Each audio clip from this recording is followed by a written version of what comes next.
Hi అండి. Welcome to కళా kitchen diaries. ఈరోజు మన వీడియోలో సొరకాయ టొమాటో కర్రీని చాలా టేస్టీగా తక్కువ మసాలాలతో ఎలా ప్రిపేర్ చేసుకోవాలో నేను ఈ వీడియోలో చూపించబోతున్నాను. చాలామంది సొరకాయ అంటే ఇష్టపడరు. కానీ ఒక్కసారి ఈ ప్రాసెస్లో కనుక చేసినట్టయితే తప్పకుండా ఇష్టపడతారు. కర్రీ టేస్ట్ అయితే అంత బాగుంటుంది. ఈ కర్రీ కోసం నేను ఒక 3 టొమాటోలు, ఒక ఉల్లిపాయ, ఒక 10 పచ్చిమిర్చి, అలాగే ఒక సగం సొరకాయ ముక్క తీసుకున్నాను.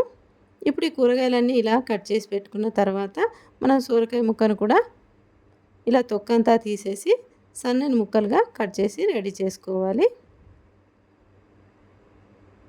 ఇలా ఇవన్నీ రెడీ చేసి పెట్టుకున్న తర్వాత స్టవ్ వెలిగించి కడాయి పెట్టి 1 స్పూన్ పల్లీలను చక్కగా మీడియం ఫ్లేమ్లో లోపల వరకు ఫ్రై అయ్యేంత వరకు వేయించుకోవాలి. ఆ తర్వాత ఒక 4 నుంచి 5 జీడిపప్పులు వేసేసి ఇవన్నీ కూడా ఒక్క నిమిషం పాటు అలా ఫ్రై చేసేసి ఒక గిన్నెలోకి తీసుకొని చల్లారిన తర్వాత మిక్సీ జార్లో వేసి పౌడర్ చేసి పెట్టుకోవాలి.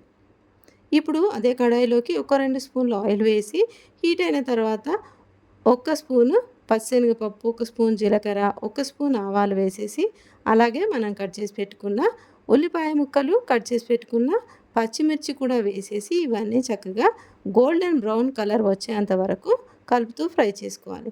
ఇప్పుడు ఇందులోకి ఒక అర స్పూన్ వరకు అల్లం వెల్లుల్లి పేస్ట్ కూడా వేసేసి ఇవన్నీ పచ్చివాసన పోయేంత వరకు చక్కగా ఫ్రై చేసుకోవాలి. ఇప్పుడు ఇలా ఫ్రై అయిన తర్వాత మనం కట్ చేసి పెట్టుకున్న సొరకాయ ముక్కలు ఉన్నాయి కదా, ఇవన్నీ కూడా ఇందులోకి వేసేసి ఇవన్నీ కూడా కలుపుతూనే ఫ్రై చేసుకోవాలి. అలాగే ఇందులోకి ఒక అర స్పూను పసుపు కూడా వేసేసుకొని ఇవన్నీ ఇలా కలుపుతూ ఫ్రై చేసుకోవాలి. ఇప్పుడు మనం గ్రైండ్ చేసి పెట్టుకున్న పల్లి జీడిపప్పు పౌడర్ ఉంది కదా, ఇది ఇందులోకి వేసేసి ఇవన్నీ కూడా కలుపుతూనే ఫ్రై చేసుకోవాలి. కలపలేదంటే ఇదంతా కూడా అడుగంటిపోయి కర్రీ టేస్ట్ అంతా మారిపోయి అస్సలు బాగోదు. ఇదంతా ఒక 2 నిమిషాల పాటు కలిపిన తర్వాత మనం కట్ చేసి పెట్టుకున్న టొమాటో ముక్కలు ఉన్నాయి కదా, ఇవన్నీ కూడా ఈ సొరకాయ ముక్కలతో వేసేసి ఇవన్నీ కలుపుతూ ఒక 3 నిమిషాల వరకు అలా కలుపుతూనే ఉడికించుకోవాలి.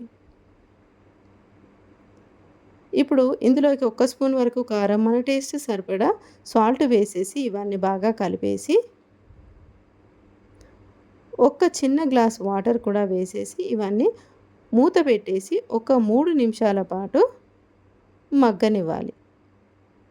3 నిమిషాల తర్వాత మన కర్రీ అయితే ఆల్మోస్ట్ రెడీ అయిపోతుంది. ఈ కర్రీలోకి ఇప్పుడు మనం సన్నగా కట్ చేసి పెట్టుకున్న కొత్తిమీర కూడా వేసేసి ఇవన్నీ మరోసారి ఒక 2 నిమిషాల పాటు ఉడికించామంటే మన కర్రీ అయితే రెడీ అయిపోతుంది. ఈ కర్రీ రైస్లోకైనా, చపాతీలోకైనా, రోటీలోకైనా చాలా బాగుంటుంది. వీడియో నచ్చితే లైక్ చేయండి. Thanks for watching.